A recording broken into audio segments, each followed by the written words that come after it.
আমার ফেসবুকের প্রিয় প্রিয় বন্ধুরা, তোমরা কেমন আছো অবশ্যই কমেন্টে জানাবে। আমি তো খুব ভালো আছি। গ্রামে কিন্তু এই কাজটা এখন সবাই করছে, পাতা ঝাড়ু দিচ্ছে। তো আমিও এক সময় অনেক দিছি, আবার দিচ্ছিলাম। তো এটা হচ্ছে বাঁশের পাতা, এটা জাল দেওয়ার জন্য। তারপরে মেহগুনির পাতা, এই সেই অনেক পাতা। আমি যখন গ্রামে থাকতাম তখন কিন্তু ঝাড়ু দিতাম। আর আমরা যারা ফেসবুকে কাজ করতে আসছি তারা একটা আমার মেনলি আমার এমন একটা মহব্বত হয়ে গেছে তোমাদের প্রতি, যে প্রতিদিন এসে তোমাদের সাথে কথা না বললে আমার ভালোই লাগে না। এই যে কথা বলছি, তোমরা আমার ভিডিওটা দেখছো।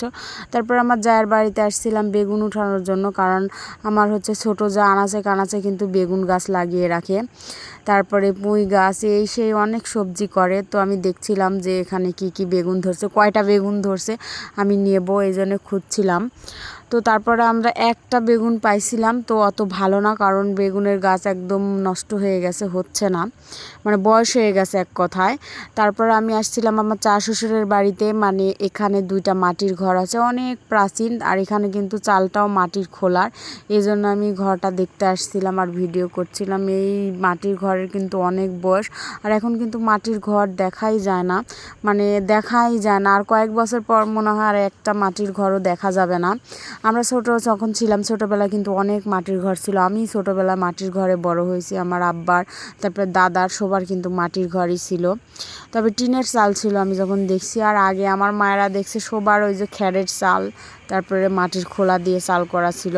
আর এটা অনেক আগের একটা ড্রেসিং টেবিল, এটা ওই জন্য ভিডিও করে নিচ্ছিল। এখন এমন ড্রেসিং টেবিল আর চলে না, অনেক আগের। তো মাটির ঘর দেখে বুঝতে পারছো এটা কত আগের, একদম মাটি কালো কালো হয়ে গেছে। আর মাটির ঘরে কিন্তু শীতের সময় গরম, গরমের সময় ঠান্ডা, অনেক শান্তি লাগে। আর দেখো পাতাগুলো কি সুন্দর করে সংরক্ষণ করে রাখা হয়েছে বস্তাতে ভরে। তারপরে আমরা বাড়ি চলে আসলাম। বাড়ি এসে দেখছি আমার মেয়ে, তারপর আমার জায়ের ছেলে মেয়ে অনেক সুন্দর করে রান্নাবাটি খেলছে। এটা কিন্তু আমার শ্বশুর বাড়ির ভিডিও। তো তারপরে এই যে আমার মেয়ে অনেক কিছু রান্না করছে, আমাকে বলছিল এক এক করে যে এটা মানে ও গরুর মাংস সব রান্না করছে, স্যুপ রান্না করছে। আর এগুলো আমাদের ছানাপোনা, মানে আমার জায়ের মেয়ে, ছোটো জায়ের মেয়ে, আমার মেয়ে, বড় জায়ের মেয়ে, সবাই একসাথে খেলাধুলা করছে। ঈদের মধ্যে সবাই আসছে ঈদ করতে। এটা আমার বড় জায়ের মেয়ে নাবামুনি।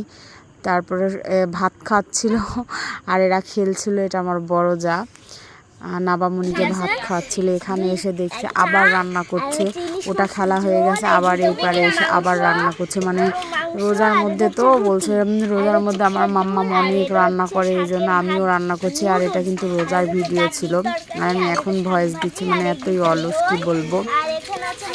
তো তারপর এদের রান্নাবাড়ি দেখে আমার ছোটো যা রান্না করছিল ঢেঁড়স ভাজি, তো ওই কাটাকুটির একটু ভিডিও নিচ্ছিলাম। তো ঢেঁড়স ভাজি কিন্তু খুব ভাল লাগে খেতে। আর আমি এখনও রান্না বান্না করতে যাইনি, এদের ভিডিও টিডিও দেখে আমিও যে রান্না করব। আমার মেয়ে যেহেতু গরুর মাংস পছন্দ করে, এই জন্য আমি একটুখানি গরুর মাংস রান্না করে নিচ্ছিলাম। আমি সবজিও রান্না করেছিলাম, ওটার ভিডিও করা হয়নি। ছোটো মাছ রান্না করেছিলাম। আর আমার এই যে যা না ঢেঁড়স ভাজিটা হয়ে গেছে। তো আজকে এই পর্যন্ত ভিডিও। আল্লাহ হাফেজ।